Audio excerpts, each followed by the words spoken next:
One of the caveats that I do have some personal information that I did get personally involved in was some information that had to do with the Stargates and Looking Glass, and more specifically the 2012 problem with those projects.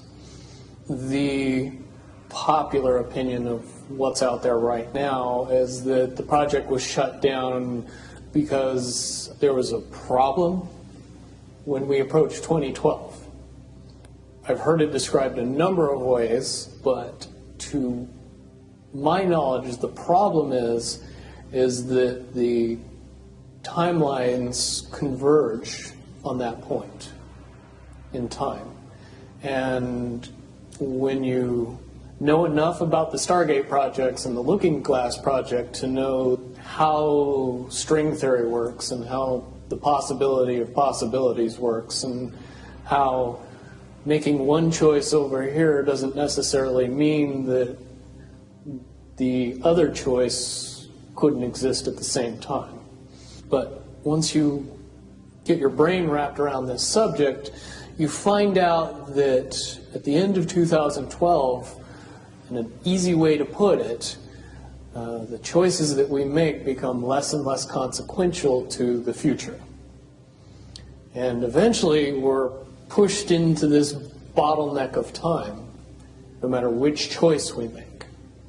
And that's important to the people that had access to Looking Glass because they would use Looking Glass knowing the choices that they would make and the future would pop up. The big mistake was coming up with the possibility of future. And when we started using a computer to say, well, if we make this choice, it's 79% possible that this scenario happens, and 23% are possible, or whatever, using round numbers, that this scenario would happen. The understanding at the time was that was realistic. However, if you go down the road further and free will continues to exercise itself on this game, that 79% possibility sometimes changes very, very fast. But if you look at the situation in a point of time, it seems very realistic that that's the greatest possibility.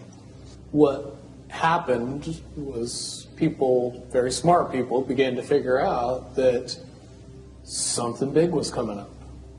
Something that made it so all the possibilities of all the future scenarios of any choice, any possibility that was fed in and observed through the Looking Glass inherently ended up in the same future. And no decision, no possibility changed past a certain point. That's the big secret. All possible timelines lead to the same basic set of history in the future. That is what sends everybody that has all of the information, that knows everything, into a blind panic. The people that know everything about Looking Glass, that have gotten all the reports and all the information, the elites of the world, probably figured out that that was the end of the game. And nothing could be manipulated beyond that point. When I was in the military, it would have been before '97 when I got in trouble. One of my particular areas that I was amazingly intuitive about is problem solving / mission planning, or more specifically, taking a bad mission and fixing it. Certainly knowing how string theory and possible futures works makes it so you can work your mind very quickly to see the reality of what's happening and decide what decisions need to be made to change it for a particular outcome. At a certain point, after they're done hearing the computer tell them, this is what's going to happen over and over and over and over again, all they become focused on is, how do we fix it? What I do know is that I was called in and asked to solve this problem, this timeline contraction problem. And I eventually did my due diligence and did all the investigating and basically only had one piece of information, and that was reinforcement. The computer's right. The timelines will contract down to some inevitable thing. There is an inevitable event. It's been forecast, it's been predicted, it's been fed to us in a slop trough of what they want us to believe will happen. They don't actually have control over what happens. They only have control over the reaction, and it seems that no matter what they try to do to cause their desired reaction, it's going to have an opposite effect. Much, much easier for me to explain today what that process is as opposed to back then. If I had to give it a name, I would say it's the awakening process.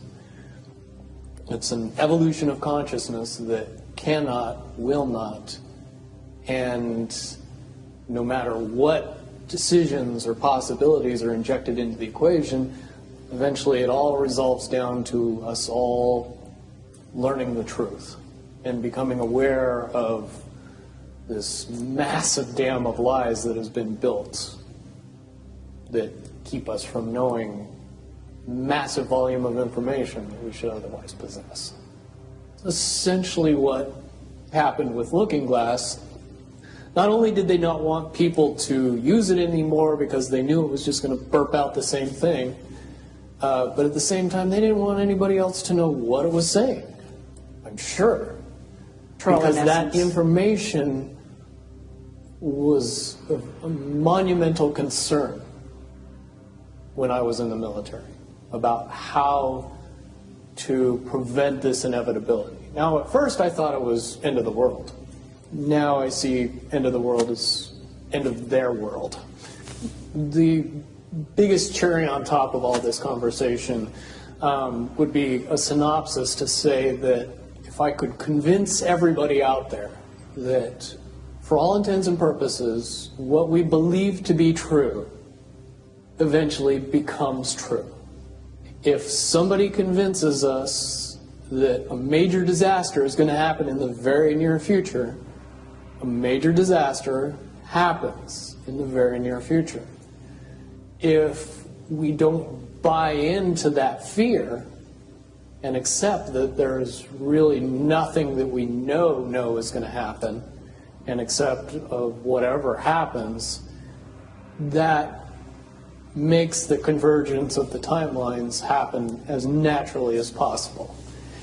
Any attempts to try to go away from this one inevitable conclusion, I again see as a new beginning, an end of this reality, the beginning of something that we can't even possibly understand based on the level of our beliefs currently.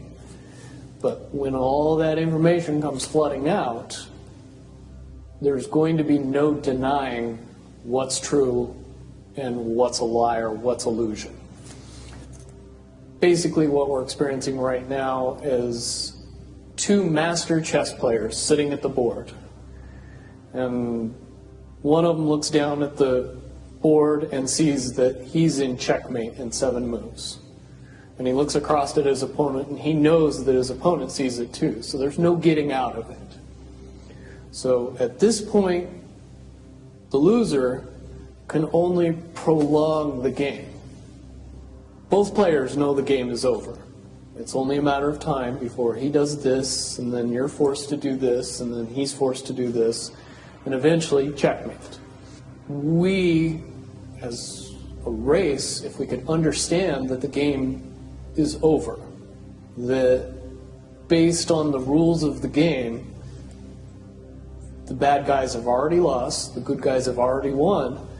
Yes, there's moves left on the table, but those moves are being forced by the player that is going to win. The only way that checkmate can't happen is if the player that's winning makes a mistake. But from all of the information that I've gathered, all of the information that's been given, all of the information that's been vetted to me, it seems pretty obvious that the good guy player on the side of the chessboard knows exactly what has to be done to win the game. And so at this point, any mistake would be all but impossible. But again, you really have to understand the game to know that the guy that's losing is lost. And I'm sure most people sitting watching a chess match between two advanced chess players know the game's over long after the two players know it's over. Because they can't see the board and see that there's only 7 moves left.